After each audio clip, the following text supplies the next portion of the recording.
Alright, with us is Lenovo Slim 7i Aura Edition. This is the 14-inch version with Intel's Lunar Lake. We recently reviewed the 15-inch and we really liked it, so I was very excited to get this one in. As I value your time, here's the skitty. It's even better than that laptop. This one has the best battery life we've ever seen from a laptop. We literally had to change the axis on our graphs to accommodate its result. This is probably because the 14-inch has the same size battery as the 15, but a smaller, lower resolution OLED display to power. Right now, in the USA, there is a lot of uncertainty in consumer electronics pricing, so it's really hard to talk about value. But if prices stay as they have been, we think that this laptop is one of the best that you can buy around $1,000. That's for basic home, school, or office. If you are looking to keep track of laptop prices, we do have a very helpful price tracker on our website, which does track prices right across retailers. We just changed the domain to bestlaptops.deals, so go check that out, link will be down below. Anyway, back on the Slim 7i, it isn't perfect though. There are a couple of negatives that you'll want to be aware of before buying one, like its trackpad, its 60Hz refresh rate, and its speakers. So with that said, let's get into the review. Our configuration has a Lunar Lake Ultra 7 258V processor. These processors give you enough power for basic office, home and student use. I'm referring to web browsing, using Microsoft Office, that sort of thing, collaboration tools, even some light gaming. If you are doing something that requires more performance, there are much better options available at this price point. HP's OmniBook Ultra, which has AMD Zen 5 Ryzen 9 chip, the MacBook Air, which has Apple's incredible M4 chip, or even you could get a ZenBook 14 with an Intel Arrow Lake H chip. Arrow Lake H is the processor range above Lunar Lake in terms of performance. All these more powerful chips though, other than Apple's M4, they do draw more power and that will affect battery life, heat and fan noise, so the trade-off isn't free. On that note, let's take a deeper look using Cinebench, which tests the laptops under a max performance load.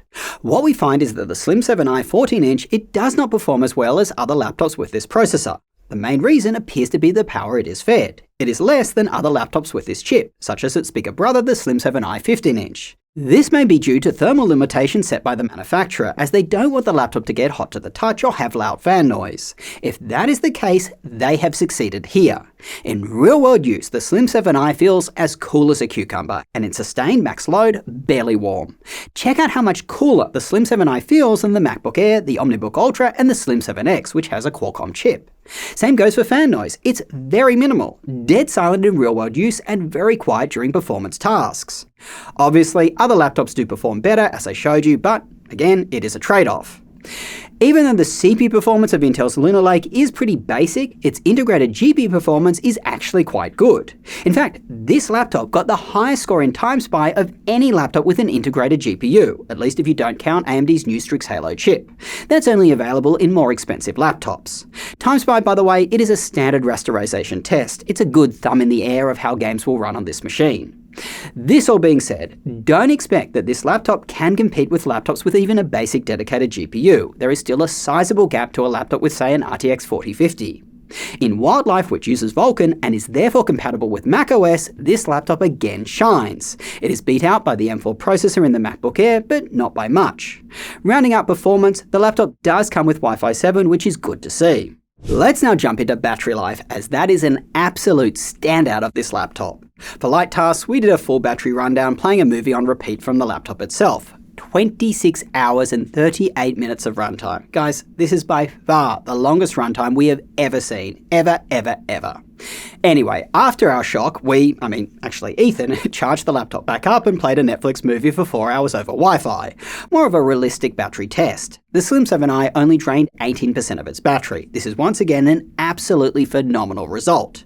Now, if you do want to run performance tasks on the laptop itself, you'll be pleased to know that its performance isn't throttled when unplugged. As an indication of how much battery life you'll get out of the laptop for performance tasks, we ran Cinebench on a loop for 30 minutes. This is obviously a worst-case scenario. Anyway, 29% of its battery was drained. This is another really good result. FYI, this particular test is where Apple's laptops really shine. Once you start doing anything that requires performance while unplugged, such as installing a program, the M4s, they do by far the best. They draw significantly less power than the chips available for Windows laptops. Anyway, regardless, this laptop's battery life is exceptional. I think its combination of its somewhat large 70-watt-hour battery, its Intel Lunar Lake processor, and its low-resolution display just carry it home for the win here. Let's talk about the rest of the laptop. The chassis is fine. The laptop physically looks about as boring as a laptop can do for one released in 2025, but at least it doesn't pick up fingerprints. Its build quality is good enough with minimal flex on the screen and keyboard deck. It has no sharp edges that will cut into you, but if you run your fingers along the bottom, you can clearly feel that the back panel just doesn't fit as snugly as, say, a MacBook Air's one would. When it comes to weight, this laptop is light for a 14-inch, but it's not a defining feature. For example, Lenovo's own ThinkPad X1 Carbon is much lighter than this laptop, and it also has a 14-inch panel.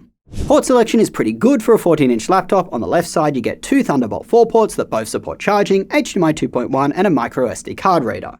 On the right side, a USB-A port and a headphone mic combo jack. My usual nit here is that both Thunderbolt ports are on the left side, which means your cable may get in the way if what you're plugging into is on the other side. The display, it opens fairly easily with one hand. It's a nice OLED panel that looks vivid with excellent colours. Its brightness eclipses 400 nits, which is rare on an OLED panel in a laptop. Its screen door effect is very minimal. Also rare in an OLED panel, particularly one with a touchscreen. A screen door effect, by the way, is when you look closely at white-coloured content. You can sometimes see coloured pixels peeping through. However, the panel does have some downsides. It has a somewhat low 1920 by 1200 resolution, giving it an unremarkable PPI of 162. It also refreshes at only 60Hz, so content moving on screen won't look as smooth. On its resolution specifically, I only occasionally found myself noticing this in real-world use, seeing text and thinking, hey, this looks a little fuzzy. Plus, this lower resolution panel is probably a major factor contributing to the laptop's exceptional battery life. The keyboard is your typical Lenovo affair, which means it's a good one. Keys feel satisfyingly clicky, layout is standard, keycaps are big enough with adequate spacing between the keys, and there is a multi-stage backlight. That backlight though, there is a lot of light bleed around the keys, so from some angles you may find it hard to see which key is which in a darker environment. My only other nit is that the keys are a little stiffer to press than I'd ideally like. Trackpads are not Lenovo's strong suit. This one certainly works, but it just doesn't feel as natural as the other ones we've recently reviewed. I'd describe it as slippery. You have to kind of overthink about what you intend to click. It's also mechanical and its click is on the louder side, so if you are using it in a meeting or classroom, some people may notice that you aren't concentrating if you're just mucking around. Lastly, I did get some minor palm rejection issues. Very occasionally the cursor would jump to a place I didn't intend. The speakers are very unremarkable on this laptop. They are there, they make sound, and you can hear them, but there is literally no bass at all, and the sound is just muffled and lacks clarity. Take a listen.